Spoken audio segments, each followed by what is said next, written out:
یہ آنکھ کا فتنہ ایسا ہے کہ اس میں بڑے بڑے پارسا لوگ بھی اس میں مبتلا ہیں، ہو جاتے ہیں۔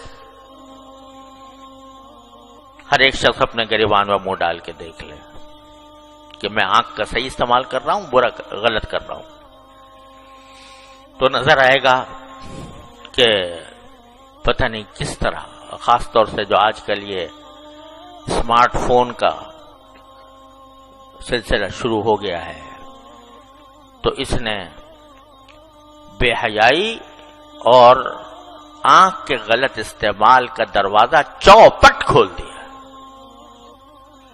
اچھا خاصا نمازی ہے، پرہیزگار ہے، صف اول میں نماز پڑھنے والا ہے، لیکن تنہائی میں بیٹھا ہے اور اپنی آنکھوں کو اللہ تعالی کی نافرمانی میں استعمال کر رہا ہے۔ کیا کتنی بڑی غداری، کتنی بڑی خیانت، کتنی بڑی نافرمانی۔ تو اس لیے میں یہ عرض کرتا ہوں کہ جس شخص کو یہ بھروسہ نہ ہو کہ وہ اپنے آپ کو محفوظ رکھ سکے گا اس فتنے سے، اس کے لیے ایسا فون استعمال کرنا جائز نہیں، جس کو یہ بھروسہ نہ ہو۔ اگر بھروسہ ہے تو بعض اوقات اس سے اچھے کام بھی لیے جا سکتے ہیں، لیکن پاؤں پھسلنے کا ہر وقت خطرہ، نگاہ کے پھسلنے کا ہر وقت خطرہ۔ لہذا بھائی کتنے دن کی زندگی ہے پتہ نہیں، کسی کو پتا ہے کہ کب اس کو موت آ جائے گی، تو اپنے اللہ تعالی کی دی ہوئی اس نعمت کو کیوں داؤ پر لگاؤ، اس داؤ پر لگاؤ کہ اس کا غلط استعمال ہو گیا تو وہاں پکڑ ہو جائے گی اللہ تعالیٰ کی۔ فاروق اعظم جیسا انسان جس کی تقوی و طہارت کی قسم دنیا کھاتی ہے، وہ جب یہ کہتا ہے کہ مجھے برابر سرابر چھوڑ جاؤں تو غنیمت ہے، تو ہما شما جو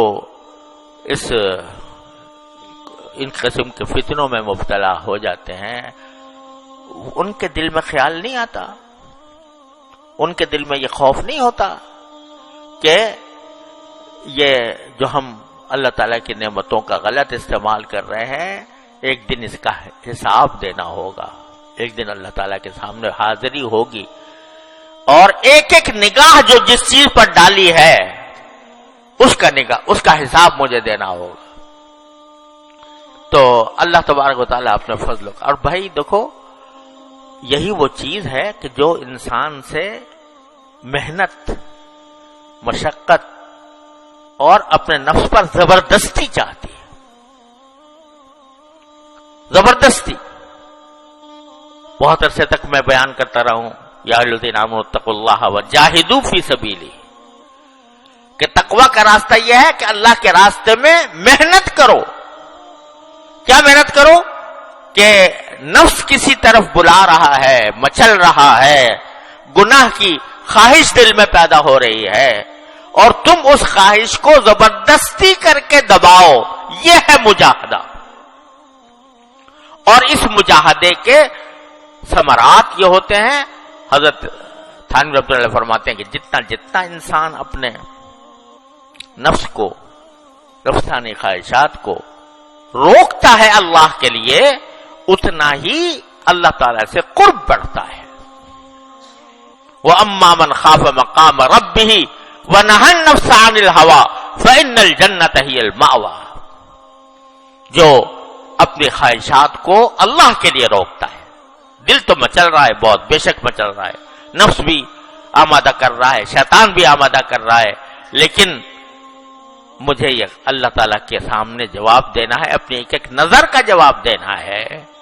اس کا احساس کر کے جب آدمی اپنے اوپر زبردستی کرتا ہے تو اللہ تبارک و تعالیٰ کے ہاں اس کے درجات میں ترقی ہوتی ہے، تعلق میں اضافہ ہوتا ہے، اللہ تعالیٰ کی محبت اس کے دل میں پیدا ہوتی ہے، اللہ تعالیٰ اس سے محبت فرماتے ہیں۔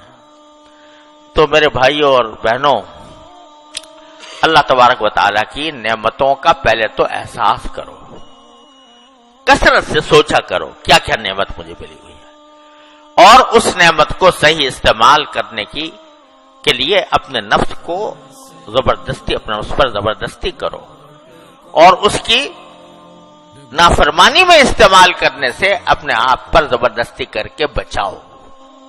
کیا قیامت آ جائے گی؟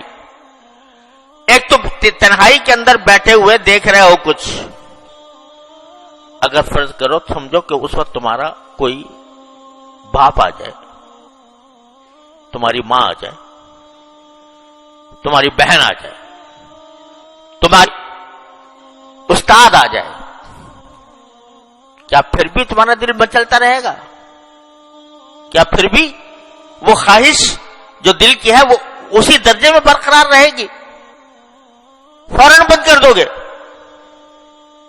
اب کیسے بند کر دیا بھائی؟ یہ کہتے ہو کہ ہمیں اپنے نفس پر اختیار نہیں، ہم بے اختیار ہو جاتے ہیں، ہم جو ہیں مچل جاتا ہے دل، اور ہم اپنے تقاضے کو دبا نہیں سکتے، مجبور ہیں اس کے آگے۔ ارے اب کہاں گئی مجبوری؟ جب تمہارا باپ آ گیا، تمہاری ماں آ گئی، تمہارا استاد آ گیا، تمہارا شیخ آ گیا، پھر کیا کرو گے؟ پھر بھی دیکھتے رہو گے؟ بند کرو گے کہ نہیں؟ کیوں کرو گے؟ اس واسطے کہ طاقت تھی تمہارے اندر بند کرنے کی، اختیار تھا تمہارے اندر بند کرنے کا، احساس ہو گیا کہ میں بدنام ہو جاؤں گا، احساس ہو گیا کہ مجھے سزا ملے گی۔ ارے وہ جو ہر وقت تمہیں دیکھ رہا ہے اس کی پرواہ نہیں، اور اگر اس کی پرواہ ہے تو پھر اسی طرح بند کرو جیسا کہ اپنے باپ، بھائی، استاد اور بڑے کے سامنے بند کرتے ہیں۔ تو اپنے نفس پر یہ زبردستی کرنی ہوگی، اور اسی زبردستی کے ذریعے تم اللہ تعالیٰ تک پہنچو گے۔ یا ایھا الذین آمنوا اتقوا اللہ وجاہدوا فی سبیلہ لعلکم تفلحون۔ فلاح اسی طرح حاصل ہوگی جب اپنے اوپر زبردستی کرو گے، اللہ تعالیٰ کے احکام کی اطاعت کر کے بھی اور نافرمانی سے بچ کر بھی۔